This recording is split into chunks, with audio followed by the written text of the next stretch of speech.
जागृत कीजिए या अपनी स्वयं की साधनाओं से जागृत कीजिए, या अगर नहीं हो रहा है तो इस साधना से, मस्तिष्क जागरण सिद्धि से।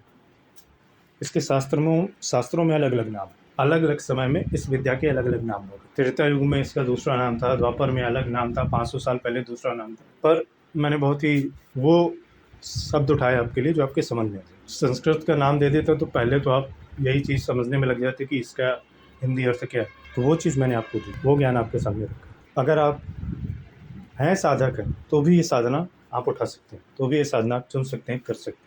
मुझे हमेशा अफसोस होता है इस चीज़ का कि साधनाओं के रास्ते में जब मेरी स्टार्टिंग हो रही थी, जब मैं नया आध्यात्म था, तब मेरे पास ये साधना क्यों नहीं थी, मुझे क्यों नहीं ये साधना सिखाई गई। वरना कुछ और स्थिति होती, कुछ और श्रेष्ठ स्थिति हो जाती, लेकिन समय और प्रारब्ध के हिसाब से आसानी से प्राप्त होगी, जल्दी ही प्राप्त होगी। लेकिन समय का आगे पीछे हो जाना, उस चीज़ का अफसोस हम सभी को रहता है कुछ ना कुछ, कि काश उस टाइम पर ये चीज़ हो जाती, उस टाइम पर ऐसा हो जाता, उस समय वो साधना मिल जाती। लेकिन बाद में इस चीज़ का एहसास होता है कि सही समय पर वो चीज़ हुई थी। अगर उस टाइम के पहले ऐसी पावर मिल जाती तो साधना संभाल नहीं पाती।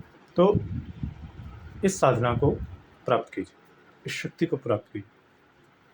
ब्रेन फंक्शन की जो एक्टिविटी है, कैपेसिटी है, इसको इम्प्रूव करना आपने टीवी में, फिल्मों में, बॉलीवुड में चाहे जो चीज़ देखी हो कि कुछ खास रसायनों के माध्यम से और वो चीज़ डेवलप हो जाती है, उससे सिर्फ नुकसान होता है और कुछ नहीं। जो आपकी भीतरी शक्ति है उसको आध्यात्मिक वेग से ही उठाना ठीक रहता है, उसको आध्यात्मिक मार्ग से ही चीज़ें ठीक करना आसान होती है। अगर आप दवाएं, केमिकल्स या कुछ भी ऐसे लेंगे, वो सिर्फ आपके ब्रेन फंक्शन को वीक करे। हॉलीवुड चाहे जो कुछ दिखाए, लेकिन कोई भी केमिकल आप लेते हैं बाहर का, वो चाहे जो कुछ भी, शराब है, गांजा है, अन्य दवाइयाँ हैं, नींद की गोलियाँ हैं, सब क्या है, केमिकल्स हैं। ये सिर्फ आपके ब्रेन फंक्शन को वीक करते हैं, ब्रेन सेल को वीक करते हैं। तो समय रहते हुए इस साधना को प्राप्त कीजिए, लाभ लीजिए।